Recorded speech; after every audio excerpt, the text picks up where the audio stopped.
Good evening, everyone, and welcome to the September 11th, 2025 meeting of the Abington Township Board of Commissioners. May I have a roll call, please? Commissioners Brodsky, Rothman, Here. DePlacido, Here. Laney Martin, Here. Brown, Here. Weingrab, Here. Henry, Here. DePone, Young Gertz, Here. Spiegelman, Here. Bowl, Here. Schreiber, Here. Bowman, Here. Vice President Vehy, Here. President Hecker. Here. Thank you. May we all rise for the Pledge of Allegiance?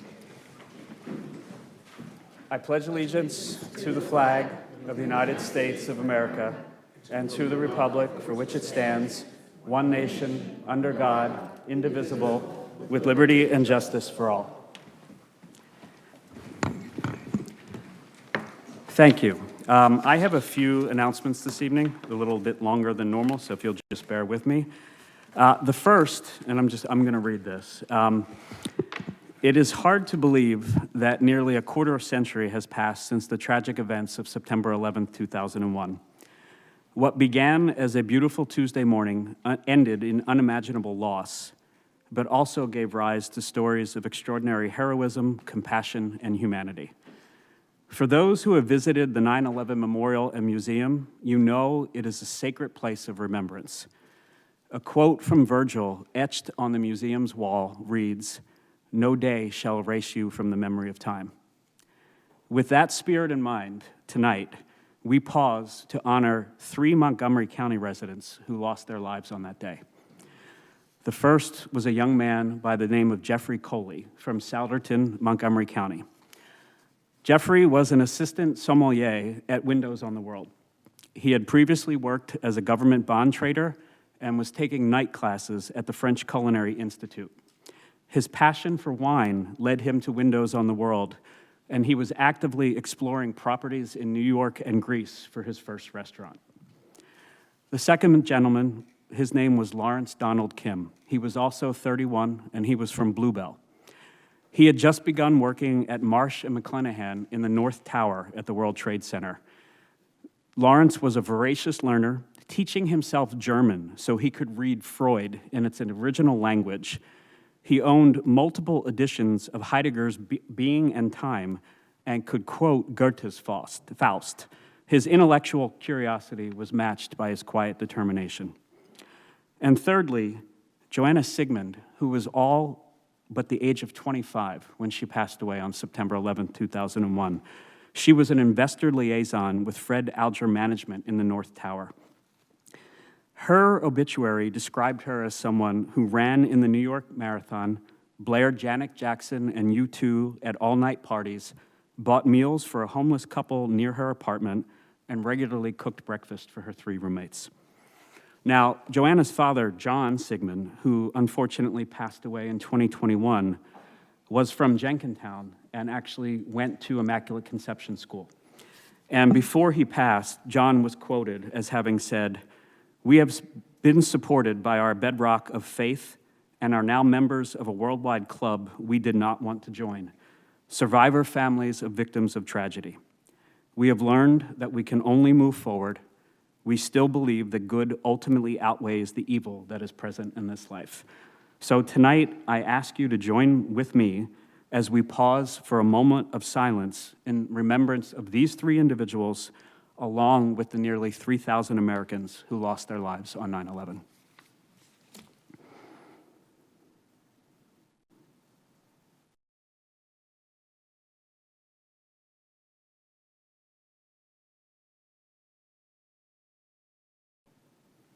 Thank you.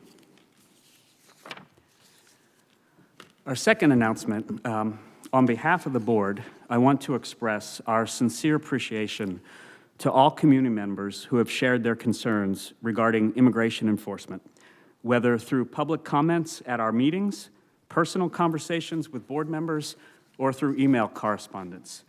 I want you to know that we deeply value your engagement and understand the seriousness of the concerns that have been raised. Abington Township remains committed to being a welcoming and inclusive committee for all. In response to requests for the board to adopt an ordinance or resolution addressing these concerns, we as a board want to be transparent about our decision. After thoughtful deliberation and consultation with the Abington Police Department, the board has determined that we will not be pursuing such legislative action at this time. We firmly believe that the Abington Police Department exemplifies community-based and progressive policing. The department has and continues to handle this sensitive issue with professionalism, compassion, and fairness. To further clarify our position, the board will release an official statement tomorrow on the township's website.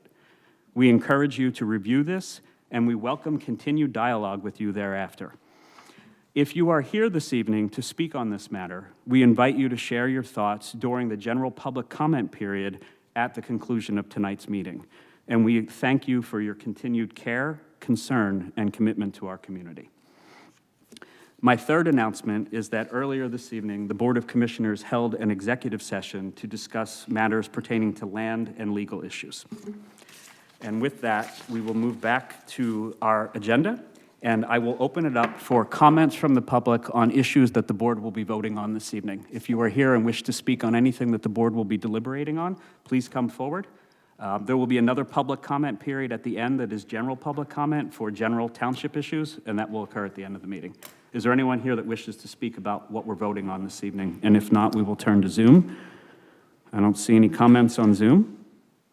Yes, we have one. Okay. Eliel, you're unmuted. Okay, so Ashley, you know that's Laura, so you can say Laura. Hi, everybody, Laura Lehman. I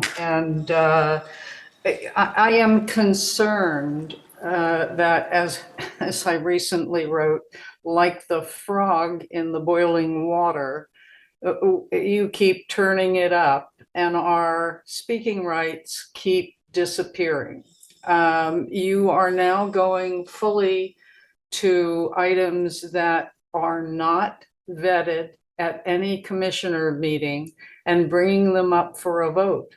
And this is happening again and again and again. When you passed these regulations that you're now working under, you swore up and down this was expanded speaking rights. At the time, we had committee meetings for literally everything that was on the voting agenda had gone to a committee meeting. And originally we had full vetting at the committee meeting where each item got an opportunity to be spoken, 3 minutes.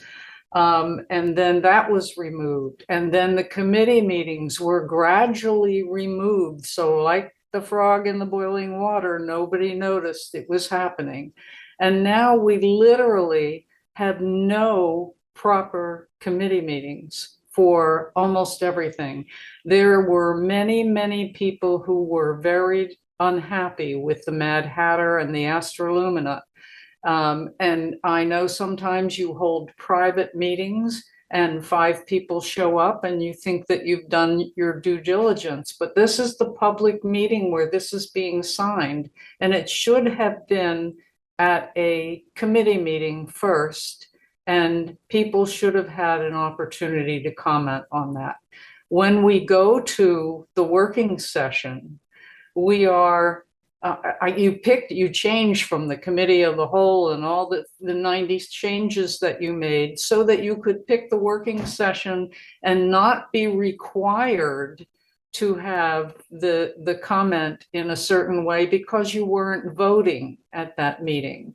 And that was a disgrace. That was one of those ways that you were quietly removing our rights. And now when we go to speak, you sometimes remove our rights to the end of the meeting so that the people that are there with a particular issue don't even hear our comments. We're not even heard. That is absolutely unacceptable. And it's a detriment to the people that you have signed up to serve.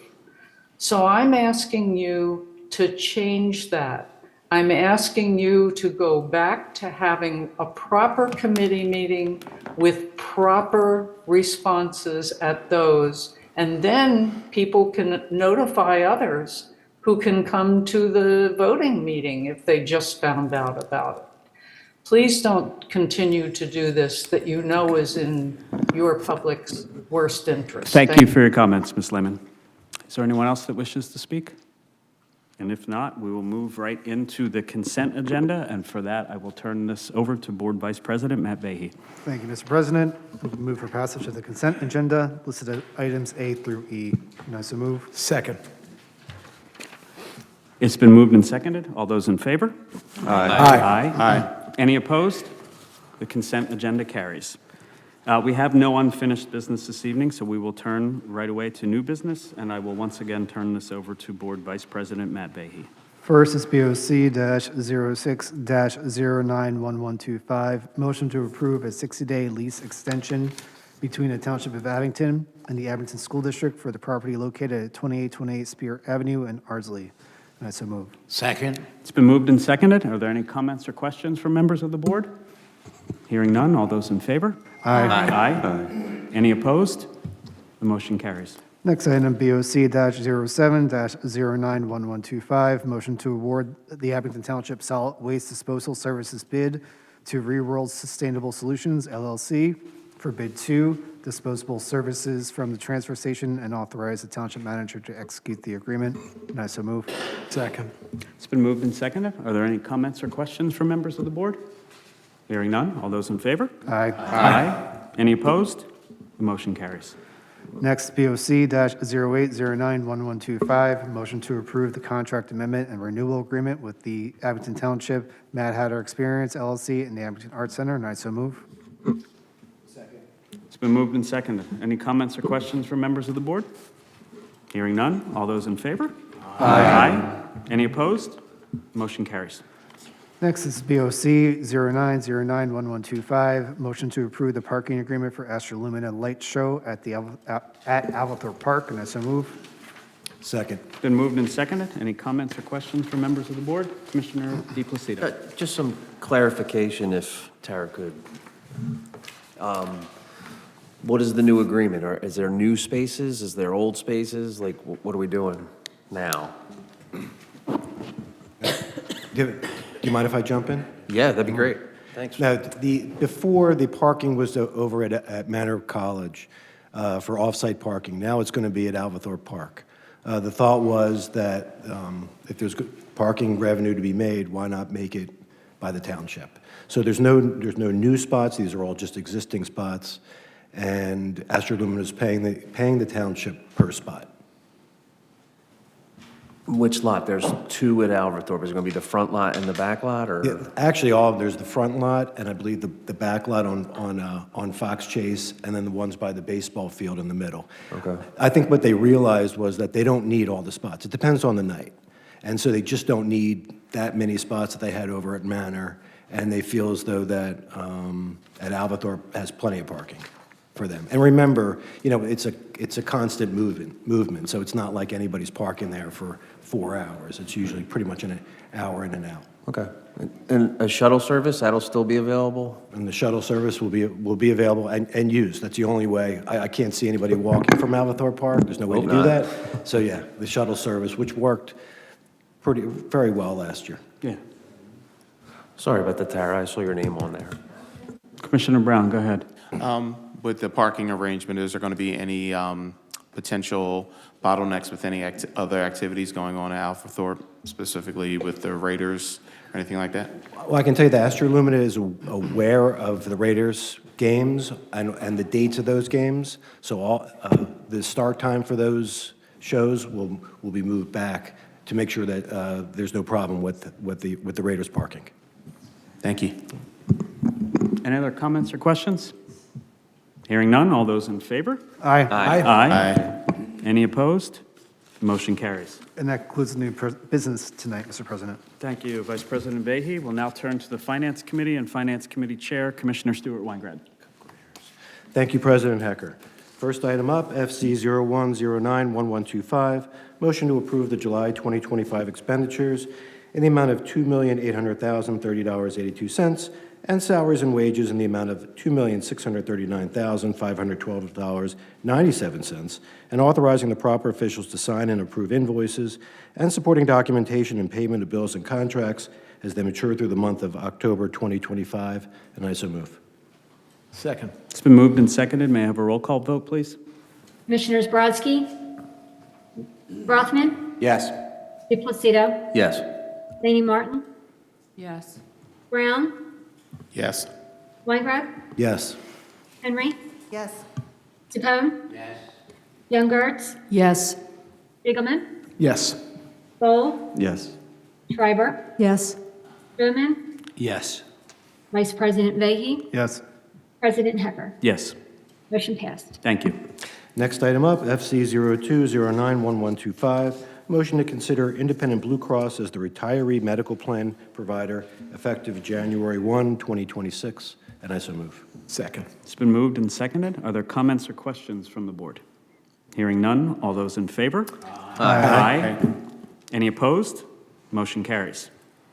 And the last item up is item FC 03091125, a motion to adopt resolution number 25-024, recognizing that the township's minimum municipal funding obligation for the calendar year 2026 with respect to the municipal non-uniformed employee, police, and non-uniform employee defined contribution plans is $1,633,434.00, $4,850,762.00, and $384,000 respectively.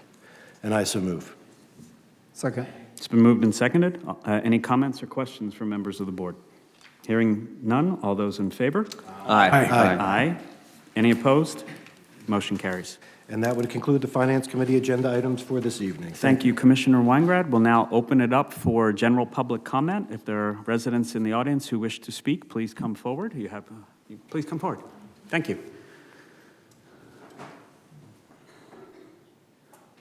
If you'll just state your name and verify that you're an Abington resident. Yes, I'm an Abington Yep. resident, and my name is Anna Nicolaitis. Hi, good evening. Thank you for coming. I am a nervous public speaker. Take your time. It's So, okay. I did do tours in college, but that didn't do me much good. So I'm just going to read Okay. from my thing. Take your time. It's okay. Thank you. So I'm an Abington resident. This is about SPS Technologies. Ah, I just okay. felt like I should come up and, speak my mind. Yes. I wanted to come tonight to express my concern that SPS announced that they'd like to rebuild their factory. This is a concern for myriad reasons. First and foremost is the danger they put us all in when the factory caught fire, which was one of the biggest in Montgomery County's history.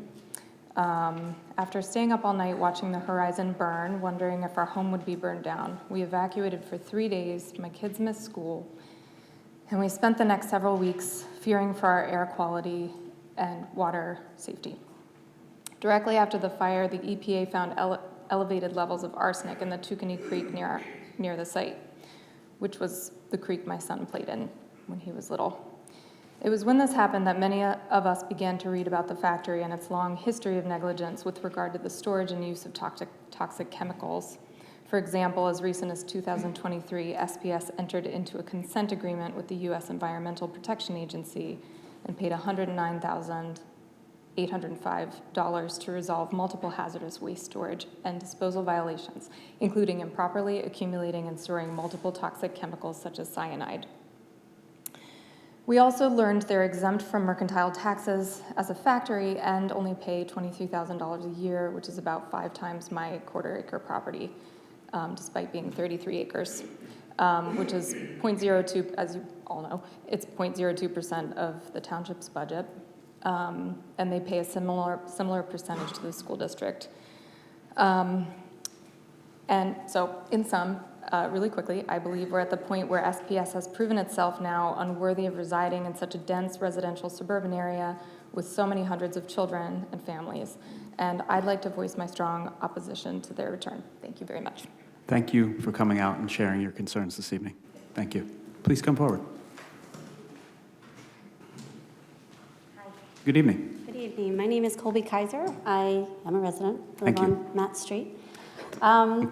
I am also here about SPS, and Anna has given you all of those facts, which she's done a lot of research to find them. Yep.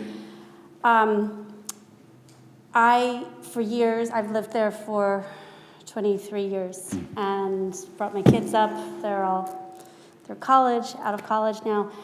And, for years, I would go out at night, or before we had air conditioning, we would have our windows open, and I would smell fumes. And there was only one place that those could come from the off-gassing.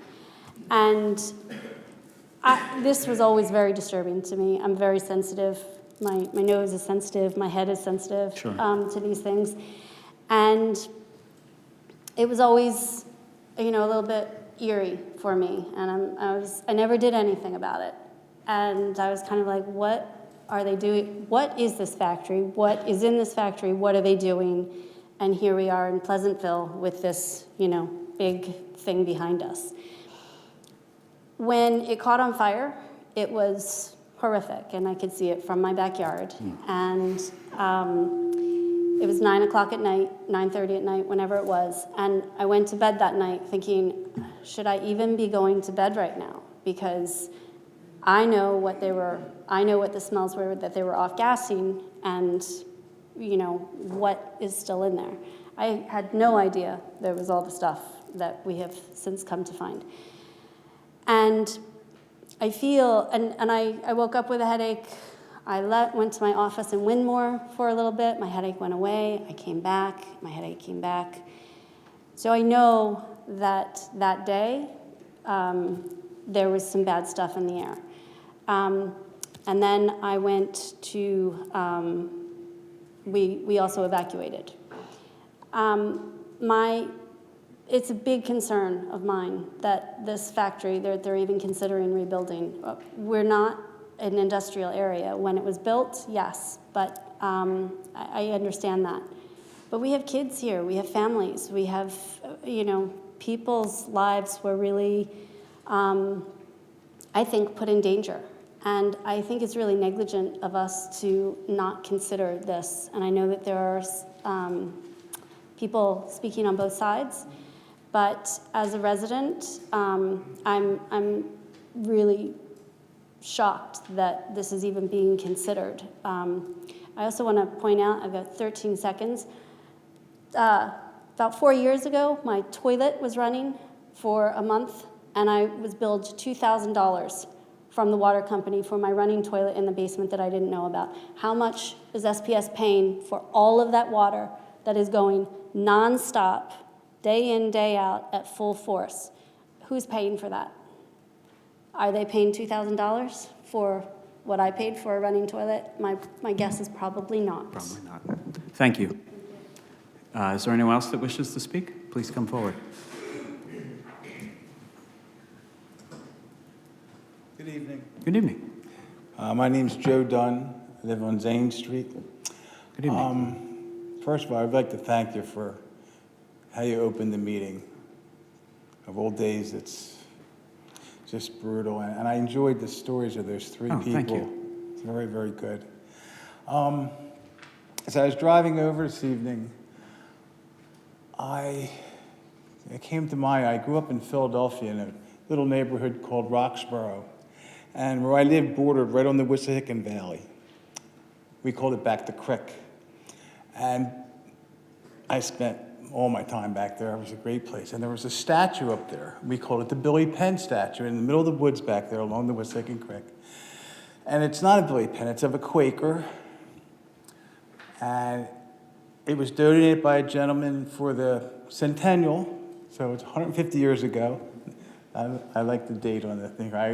Every time I come in, I'm moved by that. And at the bottom of this statue, it says tolerance.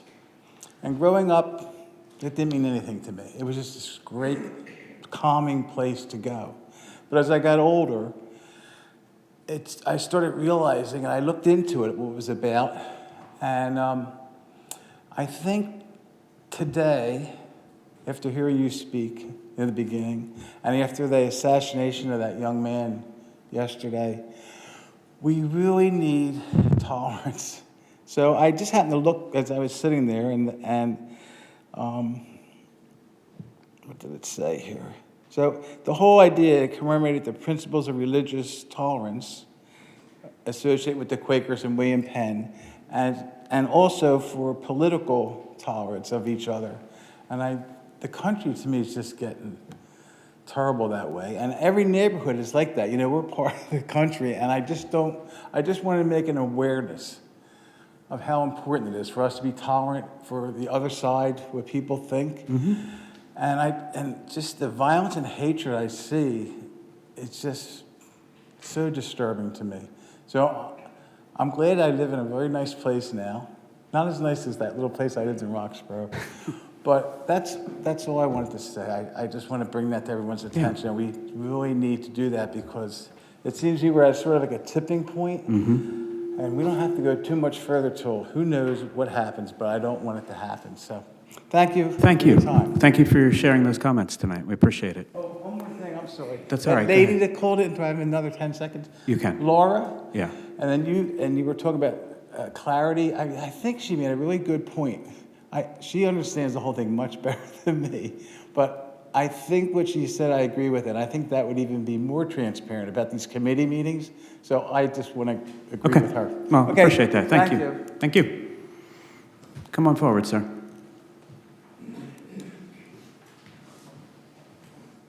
How's it going, everyone? Good evening. My name's Scott Shea. I live in Roslyn, down the street from Lori. Yes. Ward 14 represent. I don't have any questions or concerns, more of just I want to show some appreciation for everything you guys are doing. I have 3 little kids, all under 4, and I think I can speak on behalf of all my friends that have little kids that the new playgrounds in the area are awesome. Oh, that's great. It makes the Monday days a little bit easier because me and my wife split childcare. She works some days, I work some days, and those days that are, you just sit there, it's like, where do we want to go? It's like, new playground. It's like popping up all the time. So I don't know who's in charge of that budget or Parks and Rec, but whatever you guys did there is, we appreciate it. Oh. That's great. Thank you. Thank you for pointing that out. Appreciate it.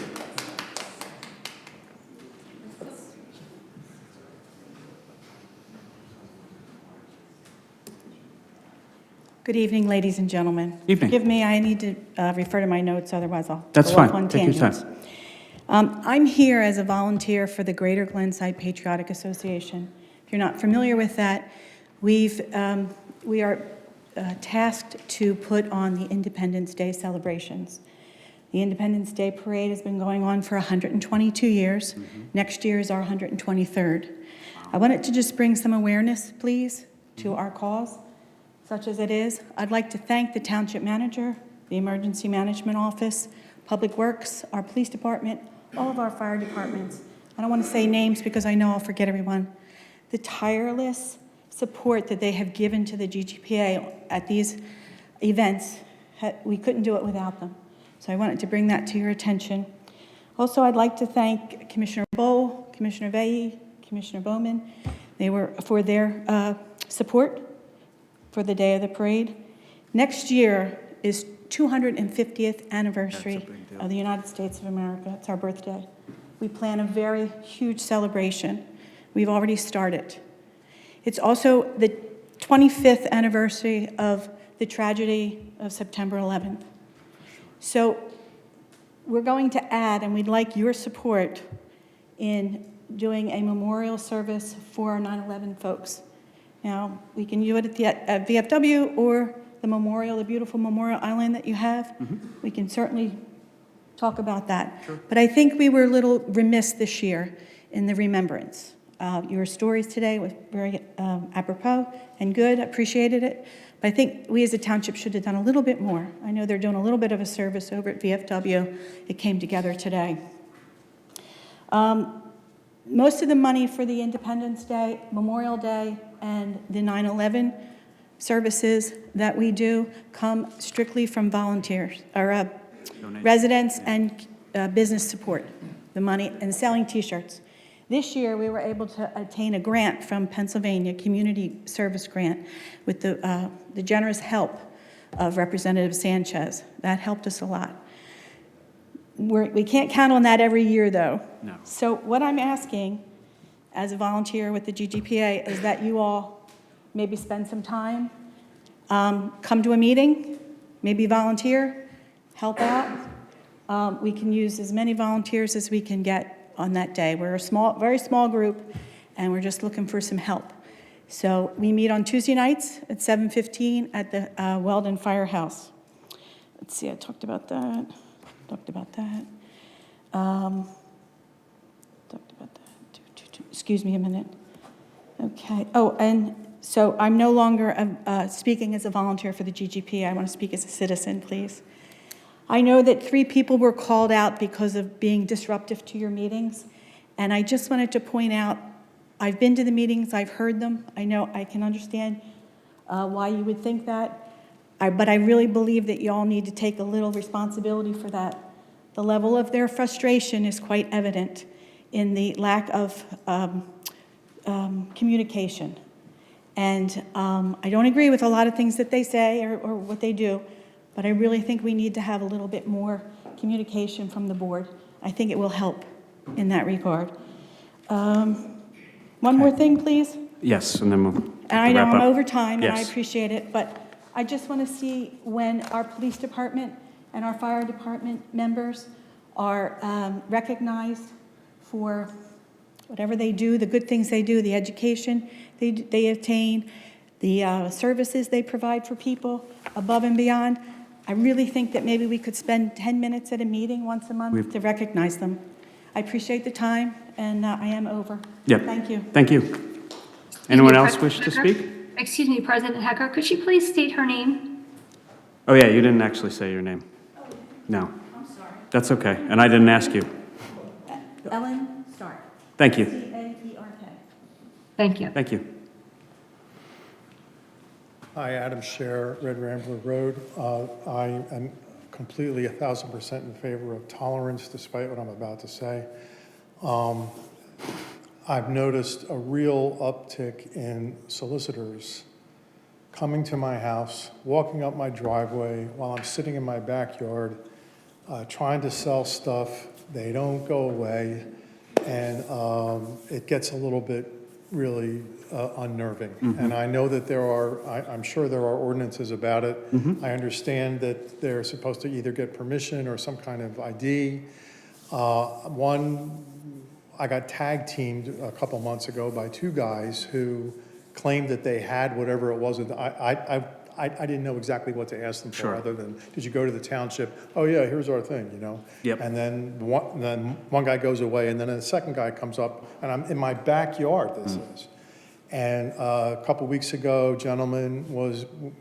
neighbors were out talking one evening, and guys just go into every door, and I'm like, I'm not interested in buying mosquito protection or whatever the hell it was he was selling. And he Understood. wouldn't take no for an answer. And so I wanted to just register that with the board. I think it's happening more and more. It's certainly happening more and more in my neighborhood. Yes. And I would ask that maybe somebody take a look at that. We definitely will. I mean, it's been a while since the solicitation ordinance was put in place, and it might be worthwhile to kind of refresh everybody's recollection about how it plays out and what you can do and how you look for information on the website about who has permits and who, I mean, we can. Yeah, but if I'm sitting in my lawn chair, I don't have my computer. No, I understand that, but if he can't furnish that for you, you're well within your bounds to call 911 and report them. Well, 911? That 911 is for every call. It's not just for emergencies anymore. Oh, And it's okay. been that way for a couple of years. But yes, I mean, we will look into it, and we will continue to see if there are tweaks that we can make to make it even better. But if in the moment you're being harassed, don't put up with it. You should definitely call the police. I mean, people drive by in a driveway paving guy, you know, Yes. stopped his truck and started yelling at me when I was getting in my car from the street. Yeah. You know, and it's just ridiculous. I think the chief wants to say something. Yeah, please come forward. No, you can join, chief. Yeah, it's just, and it's not just, there's sometimes we have transient criminal activity as a result of these distraction, especially with the paving. Number 2, we had a group of it was a termite company that was harassing citizens. They would not take no for an answer. They get into a position where they have you sign a long-term agreement, and so we've had a number of those issues lately. And we do, like the president of the board said, 911 is simply just to get a police officer out to your house. It's tough for us to wrap our paradigm shift Yeah. for all of us, but we want to know about that. And we also have these, and President Hecker said, we have these clingy things that have our badge on it that you could put on your property that says no solicitation, and then we could include you on that list. Doesn't, for political canvassing and other things, we can't restrict that. But I'm glad you brought that up. We have been receiving numerous complaints, and 911 is the way to go. Yeah, we will address that. Thank you for bringing this up. Thank you. Is there anyone else in the room that wishes to speak? And if not, we'll turn to Zoom. Laura Lehman? Laura Lehman, and I would very definitely like to weigh in on the SPS thing. I actually myself was stunned at how large an investigation that should have been and how quickly it was over and how quickly they are demolishing that building without, we don't have the results of I've never seen an investigation get wrapped up that quickly and all the evidence be made to disappear before it was complete. So something is definitely, and the township also has responsibilities for seeing that these toxic materials are handled properly. So there's definitely some liability there and some responsibility there. And I hope that we hear all of it when the investigation is done. But I fear that the quick demolishing is a sign of just the opposite. I am actually, it was virtually slander how that meeting disruption thing was done. And I understand you didn't mention names and say these particular people are disruptor. Well, you did mention one, okay? But I do not consider the 20 years that I've been here that I have been disrupting the meetings. And when we have township personnel that are doing literally things against the law often, and somebody is not allowed to speak out about it or to be defamed and called disruptive, and that has to change. We have to change that. I had a call into the chief today, and I'll ask Chief Malloy please to call me tomorrow. And I won't discuss the whole thing now, but we do need to discuss what went into the paper, and some of it should never have been there. That was, just inappropriate. So we need a discussion on these things. And Commissioner Hecker, I'm asking you how we get that discussion to make us the kind of community that we need to be. And if anybody is disrupting it, it is the person who is abusing the rules and has the power to change that. And I have been immensely disappointed with how the case in hand that was the prime case was handled. It was the way it was handled made it go on and made it worse. We need to have a place for discussion for things like that. Ms. Lehman, I'll ask you to conclude your comments. You're at the end of your time. I'm concluded. Thank you. Okay, with that, we are adjourned.